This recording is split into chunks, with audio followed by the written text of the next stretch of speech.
Welcome to Life by Design, the podcast for chiropractors. Here's your host, Dr. Jamie Richards. Hi, I'm Dr. Jamie Richards. Welcome to Life by Design for chiropractors. On today's episode, back with my good friend, Dr. Mike Gibson. And in all honesty, guys, this was probably, in my opinion, the best podcast we've ever done. We discussed today the difference between a standard chiropractic practice and a Life by Design practice. And this applies to anybody. You don't necessarily have to be a Life by Design elite office or even want to be a Life by Design office. This practice model is still applicable. So when you listen into this, you'll hear a bunch of different qualities that make up a standard practice versus a Life by Design practice. And use this as an audit. Ask yourself, am I practicing in this model? Am I doing, and implementing all of these attributes and qualities? And, if you're not, you can start working towards that. And there'll be a download for you at the end, at lifebydesignforchiropractors.com/podcast, where you can actually get a visual of these two comparisons side by side. So enjoy today's episode of Life by Design for Chiropractors. Welcome back to Life by Design for Chiropractors, Mike. How are you today, Jamie? I'm doing great. We're back on the show. This is one of my favorite things to do. As much as I love the Life by Design podcast and I enjoy doing that and speaking to the public, it's a lot of fun, and it's been a lot of fun over the past many years.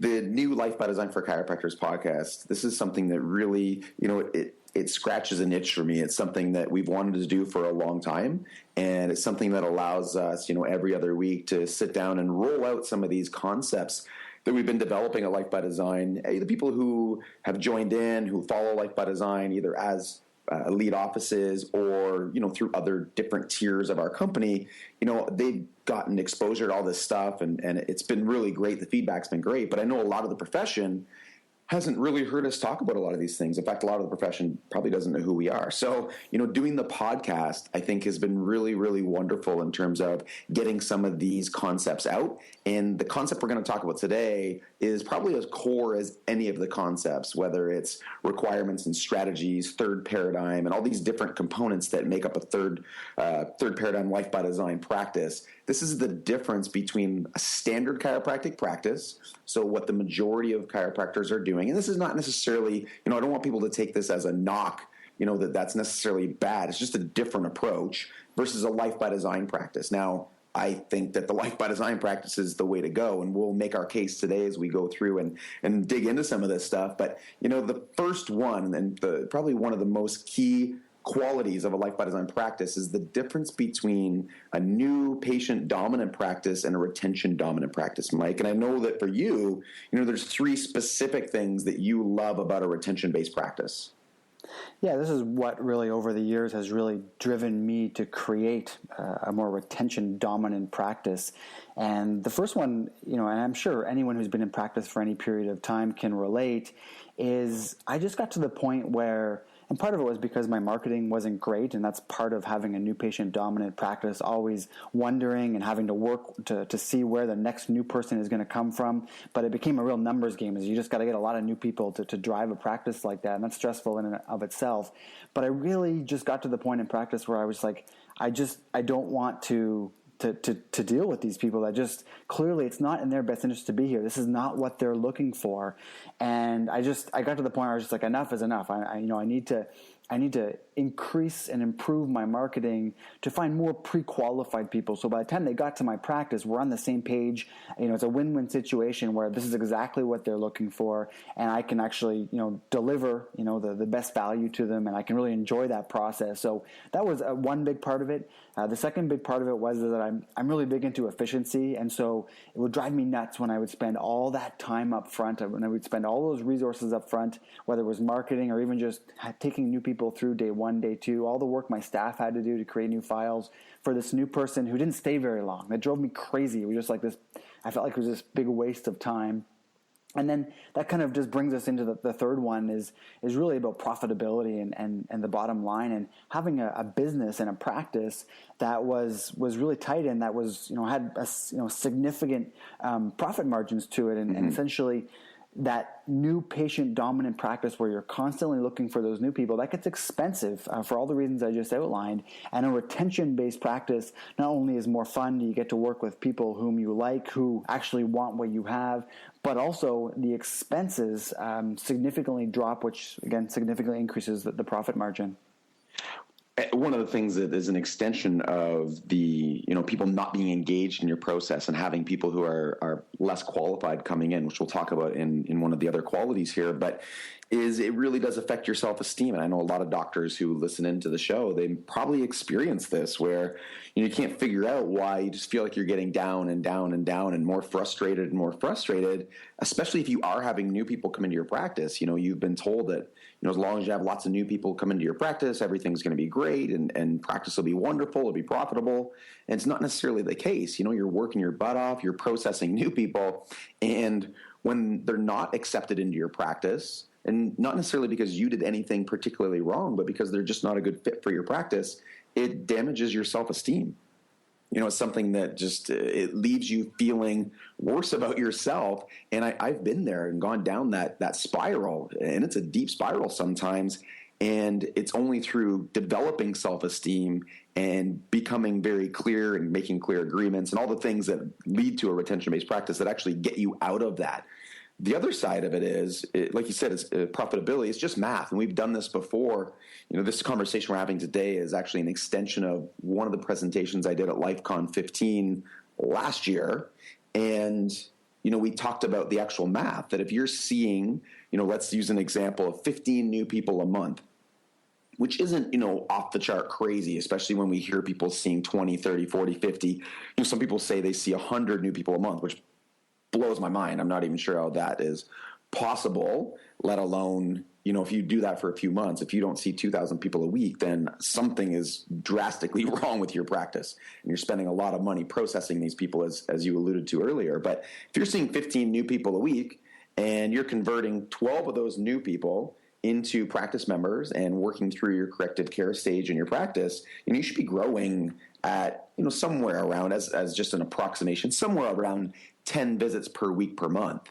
So, 15 new people, 12 conversions, over a year, your practice grew 120 visits. And if your collection take home is, 40 or 45 or something along those lines, or 50, depends on where you are.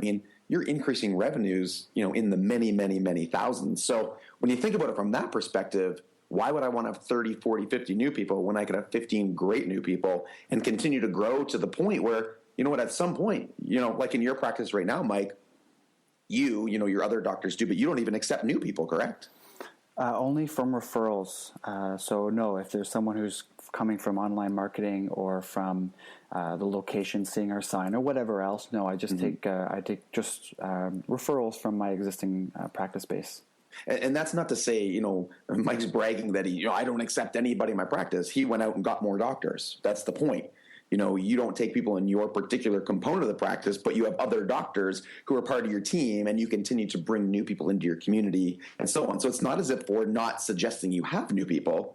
New people are wonderful, but they're a lot more wonderful when they're pre-qualified, which leads to the second quality, Mike. The difference between a standard chiropractic practice and a Life by Design practice is, and let me just go back and kind of put this caveat in there, it doesn't mean that you have all of these qualities in a standard practice. So you could have a standard practice that has 7 of these, qualities, and maybe a couple of qualities that are similar to a Life by Design practice, and vice versa. Not every Life by Design practice has every one of these qualities. That's part of the development. That's part of the training. That's part of, what you're growing and creating in your practice. So I just want to, make sure people understand that, because you might think, well, I have a retention-based practice, but you might also have a condition-based hard sell, other type of qualities we're going to get to here in a second. So the second one, poor pre-qualification and low conversion versus a strong pre-qualification and high conversion.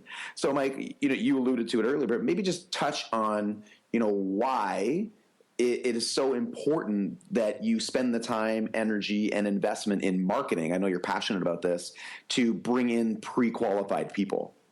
Yeah, well, that too comes back to what I said earlier about one of those reasons that we've really worked so hard to create this Life by Design practice, and part of that drive was just the waste of resources and bringing in people that just were not in the right spot. Again, not only a waste of resources, but it was stressful, and it drained me of energy. So one of the things I quickly worked to fix and correct is to create marketing that was very specific, in the sense that it was only attracting people who would love what we do. And so that, this comes back to self-esteem. This comes back to just the enjoyment of having these new people that are a good fit come into the practice is that, they've already said yes. Like, it's just like almost like a foregone conclusion, is that they come in and essentially all you're doing is sharing the information, giving them the recommendations, and it's just an easy yes. And I think that for me is so much more enjoyable way to practice, where you've got someone there who, you have the exact solution that they're looking for. And that's just so much more fun way to practice.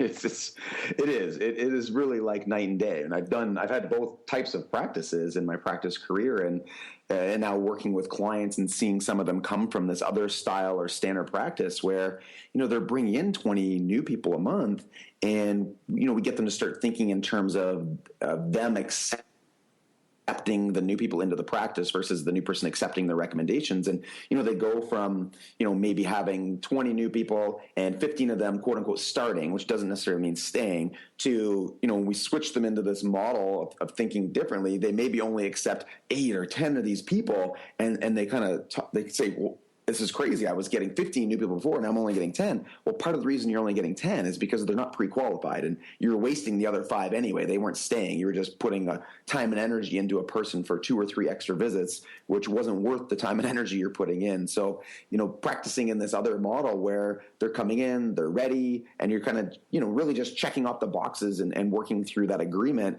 and then getting started, it's way, way, way more fun.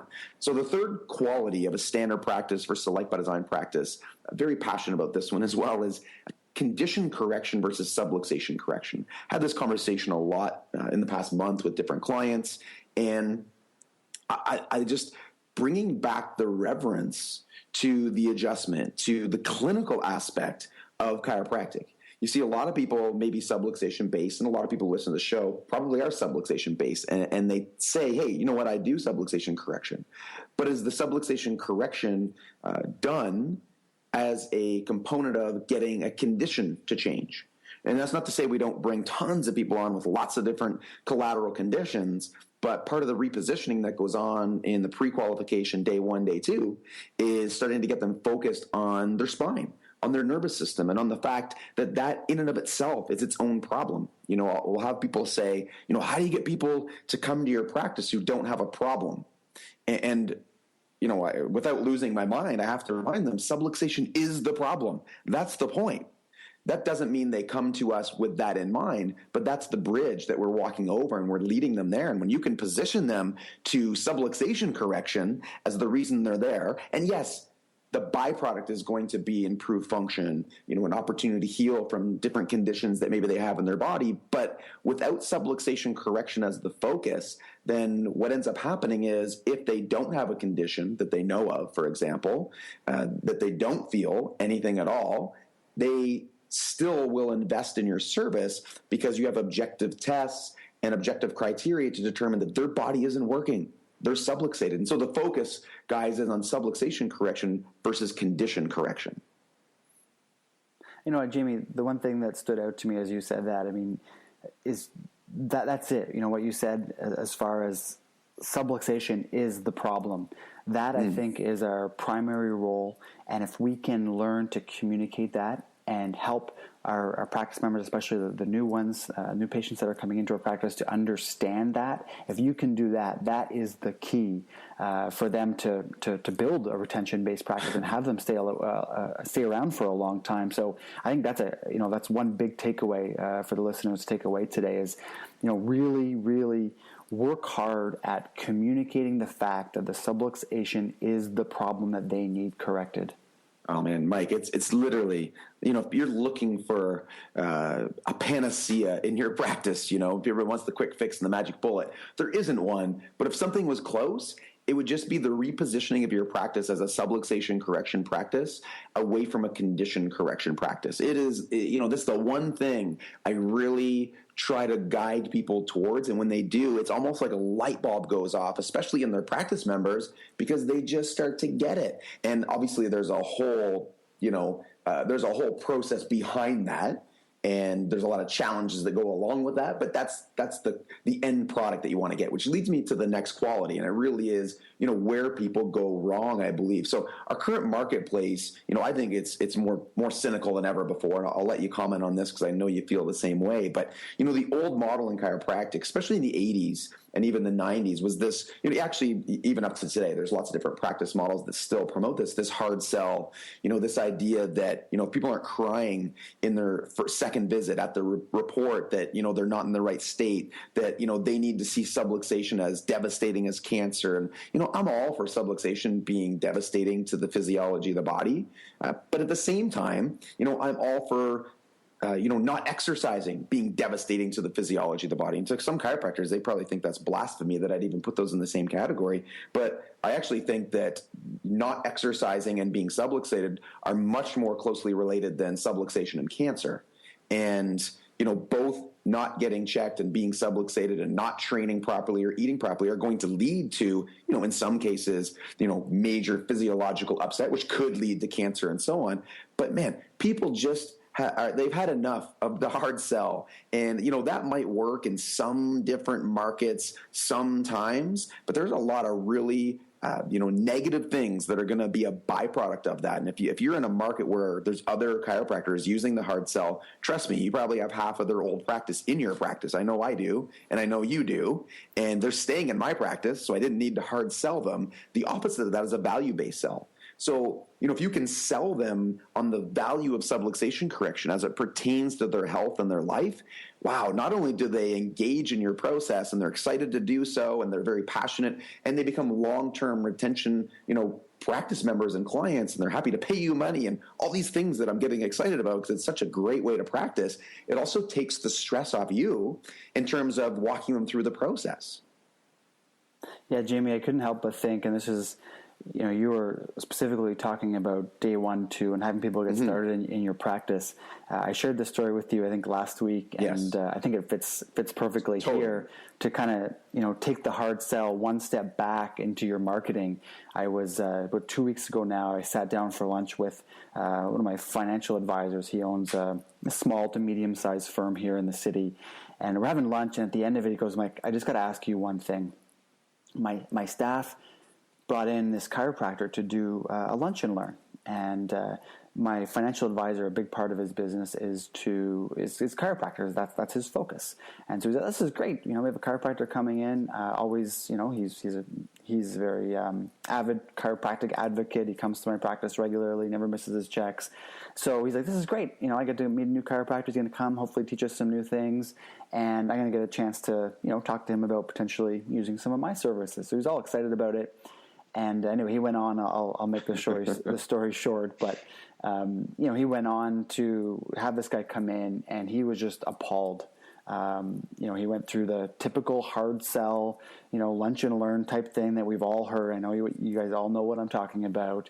And anyway, so he tells the whole story, which was very comical and entertaining. And at the end of it, I think actually you should tell the story. We have time, Mike. Tell the story, because I think I think this is hilarious. But at the same time, not, because, there's probably people listening who've been taught to do this. So, seeing it from the flip side, in terms of your advisor and what a layperson thinks, and actually another person who's in, selling a lifetime product like financial services, what they actually thought about it. Yeah, well, I mean, the big thing is I think everyone knows, the typical hard sell that happens at these things, right? I mean, some of the characteristics were, they had a CA or a staff person go in and introduce them in this very serious way, lay down the rules. They weren't allowed to pick up their garbage afterwards because it was going to distract from the conversation. The talk was only about, I think he said about 15 to 20 minutes, which was way shorter than they had planned. And the last 15 minutes of it was like this really hard sell. You don't get chiropractic, you're going to die early, that kind of a thing. And here's my offer. It usually costs $9,452, but if you sign up before I leave this door, before I walk out that door, it's going to be only $2.52. And so he did that, and Mike was just like, this is my financial advisor. He said to me, he's like, what is he thinking? First of all, he's like, does this happen often? I'm like, unfortunately it does. And like, what was he thinking? like I've never experienced anything like that. I'm more fascinated. He goes, first I was pissed. I wrote him an email. Like I was not happy that he came and did that. He said to me, I actually told my staff that they are not allowed to go see him. Like I forbid anyone to go see him. But he's like, you know what? After I've thought about it, I'm more fascinated, and I want to tell you about it because I know you get a kick out of it. But I also, I want to understand, like, what was he thinking that he thought that this would be a good way to act, and that this would be something that we would want to get on board with. Like, it's like, I just don't understand it. So anyway, it was fascinating. But, obviously, we've talked about our stance about, really what the best strategy is when you're going out to do lunch and learns and talks and things like that in the public. But I think it really opened my eyes. Like, I always thought it was, an improper way or an unprofessional way to go about doing, talks in the public. Right. But you're right, to hear him, a lay person, describe his experience and his thoughts as he went through his shtick, it made it even more obvious to me why we can't do that. We really have to stop with the hard sell and really create this value-based, agreement with these people, so that you're trying to show them how this is going to create value, and that if you do a great job and help them understand that the problem is subluxation, and if they get that corrected, this is the value that they'll receive in their life. If you can help make them understand how valuable that is, and they're going to be so excited to give you money so that they can enjoy that experience in your practice. And psychologically, Mike, there's something to be said there as well. When someone is scared into doing something, the chance that they're going to continue that long term is lessened. They're probably not going to refer as much, versus when they make a conscious decision that's not made when they're in a state of fear, but it's actually done, to move towards something because they're excited about it. Like you said, they're going to be more engaged in the process, and you're going to have less buyer's remorse. You're going to have less people drop out. People are going to stay, and you're not going to have a reputation that goes along with that. So, as an extension of what you were saying, one of the things that we've done is created that system in our practices. But, you were talking about doing a talk. I did a talk yesterday, so I think this is fitting. And I spoke at a bank, a local bank. So we have a community outreach coordinator. She arranged a talk. I went in and did the talk. And so, one thing that Mike had done for me, Mike, had done for me is created some emails. And one thing Mike does is he builds out a lot of our email funnels and different online resources and things like that. So that's something, again, that he's super, super talented with, and something he's done for us, and it's made a big difference. So, Mike, I haven't even told you this yet, but the email goes out after. So my close at the talk is, if you ever need help with your health, I just want you to consider our team at the Life by Design Center. That's it. That's pretty much my close. And they fill out a feedback form. I tell them put their email if they want to get whatever I'm giving away. With this day, it was 9 steps to a better sleep. So my talk was on sleep and productivity, but I talked about the 3 myths. So people think sleep, they're thinking I got to go to bed earlier, turn off my phone, all great stuff, but they missed out on food, movement, and structure, and how much energy structure uses up when it's distorted. And so guess what? So the email goes out after, Mike, and this is what it said. And there's a bunch, but I'll just read the first couple lines. Hey, Jamie, this is the bank manager, by the way. Thanks again for yesterday. It was great. Most of the staff here were talking about it the rest of the day. I did a 15-minute talk, by the way. I would love to sit and chat with you sometime about my own goals and potentially join.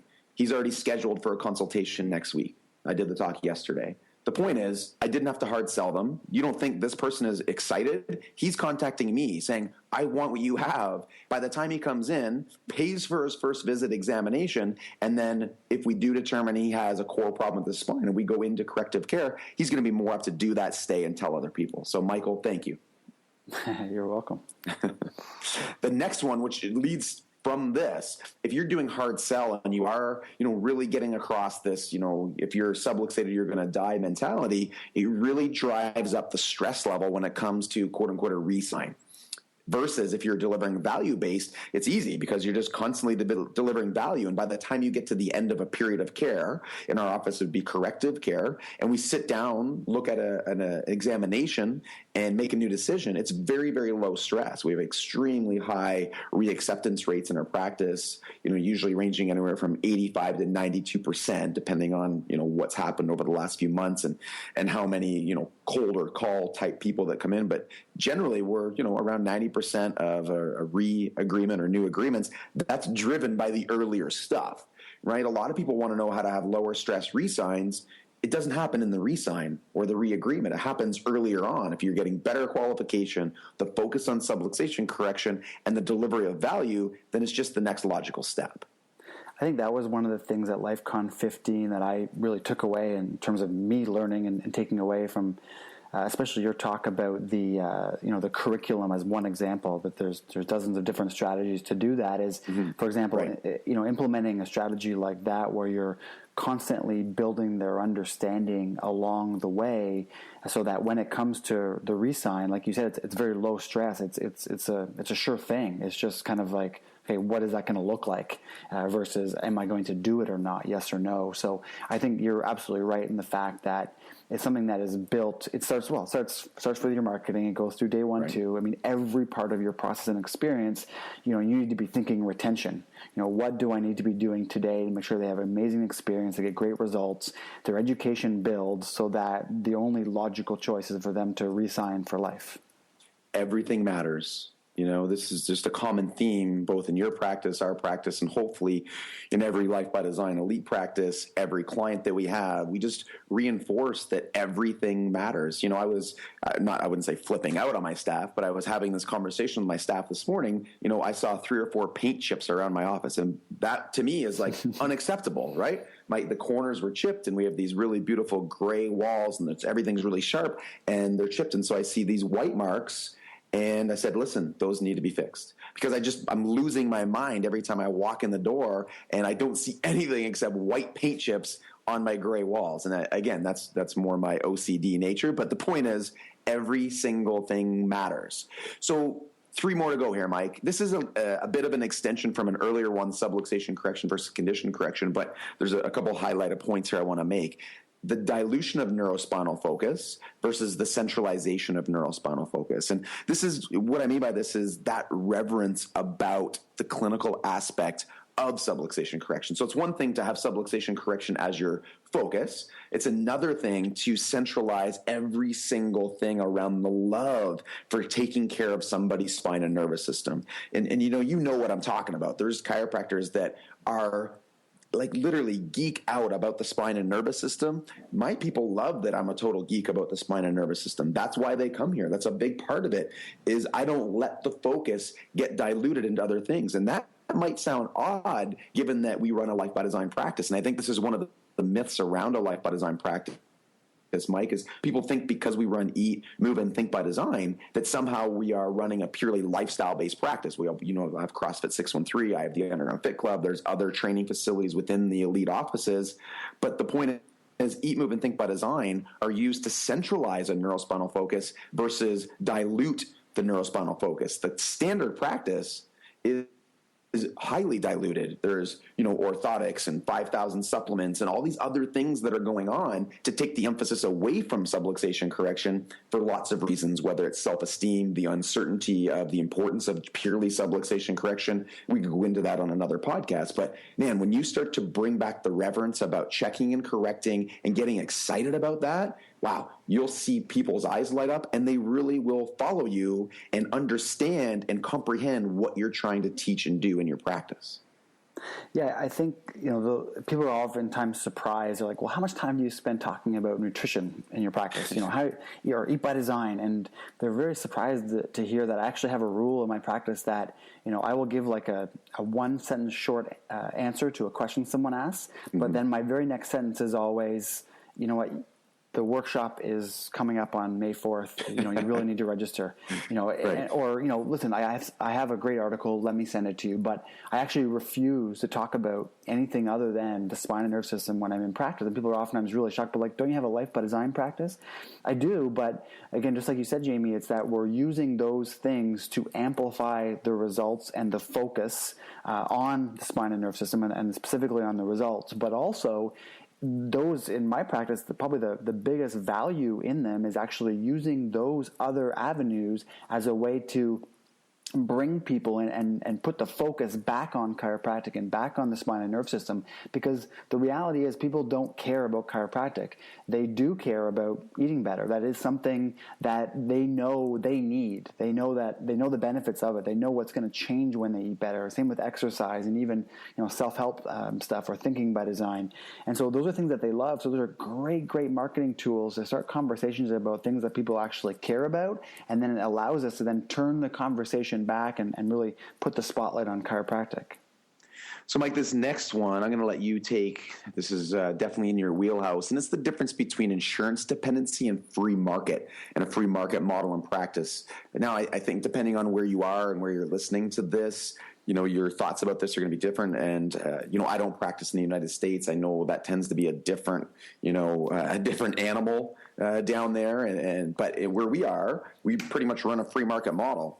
People pay us directly, and I give them a statement if they do. Maybe 20-30% of my practice has some extended healthcare coverage through work or things like that. But they pay me directly, and they deal with their care with me. So what do you think if someone is stuck in an insurance model? What some of the pitfalls of that are versus can a free market model work in chiropractic? I think obviously to me you got to be really, really good if you're going to practice in a free market model, which is the whole idea. Sure, Jamie, and I think both you and I probably, to be fair, don't understand the insurance requirement in some areas, where, if some people just can't see you if you're not in their insurance, I don't even begin to understand all that stuff, to be quite honest, that happens in the U.S. But yeah, we're very fortunate here that we work in a free market model. And I think, that's the only moral way, first of all, because at the end of the day, people are going to come and see you because you're good, because you provide huge value, and they're willing to pay for it. So as far as, my personal experience here, I just remember doing all those ICD codes, or I don't even remember what they were called, back in school in Atlanta. And the one thing that struck me is I just never really paid attention to them, because I always knew I was coming back to Canada. But I always kept thinking, man, I spend more time doing paperwork than I do actually seeing people. So that was the one thing that always stuck out to me, is that if I have to spend all my time doing the paperwork and all the, people saying, well, I only get about 50% of my billing, and I don't know exactly what all the stats are, but it was shocking to me that was even something that you would ever consider. And I recognize that maybe in some areas, it's more complicated than that. But what I do know, in speaking with a lot of U.S. docs, is that the free market model is absolutely working for some docs in almost any area of the U.S. that I've spoken to people in. So I think it's the only way to practice. I think when you just sit down and look at the fact that, as far as paperwork, Jamie, I don't spend, 15 minutes doing paperwork on any given day. I just don't do that. I don't have staff. I don't need to have an extra staff person just to do those things. So from a business perspective, I think it's absolutely the only way to go. From a moral perspective, I think it's the only way to go, because it really, it not only, is going to, be more profitable, but essentially at the end of the day, it's going to drive innovation in chiropractic. It's going to drive all of us to be better, because we know that if we're not as good as the guy down the street, then everyone's going to go see him, and rightfully so. So it'll drive chiropractic, it'll drive innovation, it'll drive people to be really, really good. And that's why I'm a big advocate of a free market in everything. Yeah, I think that without question, it's been a big driver behind Life by Design. We are all Canadian offices. We have offices in the U.S., in Canada, and Australia, New Zealand, and so on. But the point is, it's this free market model that has driven us to move chiropractic in this direction. So I mean, we're thankful that that exists, and we're thankful that we're able to do that, because I think without it, you're right, I don't think we would have been pushed to innovate the way that we have. So the very last point we're going to make, guys, between the standard chiropractic practice and the life by design practice is the difference between practice sparsity and practice density. So let me just comment on this, and then if you guys need anything, go to the show notes. So lifebydesignforchiropractors.com/podcast, and we'll have some type of download up there for you with these two types, standard practice versus life by design practice. So you can see it visually. I know we have some visual learners out there, and you can see the difference between the two, and then you can go down and use it as an audit for yourself and ask yourself, how many of these, be honest, as always, be very, very honest, how many of these do I have in place? And if you don't have them all in place, then start working towards getting them in place. So practice density means how many different people do you see in your practice in a set period of time? So we use in a month. How many different people, right? If you're having all kinds of new people come into the practice and then they're leaving, your practice is sparse. So you may have, a volume of, let's use 300 as an example, but, do you have 100 people coming 3 times a week, or do you have 300 people coming once a week? That's the difference between practice sparsity and practice density. And, from just a purely financial perspective, the more dense your practice is, the more safe it is. Right? When somebody goes away for holidays, or a family of 4 that's coming 3 times a week goes away for holidays, and you drop 12 visits, you look at your calendar and you think, oh my gosh, what happened to my practice? But when 4 people go away for holidays, or one family of 4 who had 1 visit, you drop 4 visits, it's not really a big deal. So the more dense your practice is, the safer it is from a financial perspective, the more ease you're going to have in your practice, the less stress it is, it's more stable. I mean, there's so many great things that happen as a product of this retention dominant practice. And one of the big measurements you can use, one of the big metrics, so this is easy, you can just punch it out in your system. We use the success surveillance system and keep track of it, but whatever you use, the point is you should probably know this statistic as much as any statistic in your practice. In fact, this is my favorite statistic, is practice density, because I think that gives me an idea of just how high my retention actually is. Yeah, I'm always fascinated to see it every month, just to see what that number was. I know the first time I did it, it was just really intriguing. It's something I didn't think about for the majority of my practice. Is just, I never thought about that, and it was really fascinating the first time. And it's also become one of our key indicators as far as our metrics and our goals that we create for each quarter, is just actually looking at that number and using that as a key metric that we want to see improve and increase over a month, a quarter, or a year. Right. Mike, honestly, I think this is one of the best shows we've ever done. I go through this material and I think about it, and I think, man, this just really encapsulates a lot of what we've created at Life by Design and what a lot of our most successful practices are doing, both within the elite program and other clients that are doing one-on-one work or some of the other programs.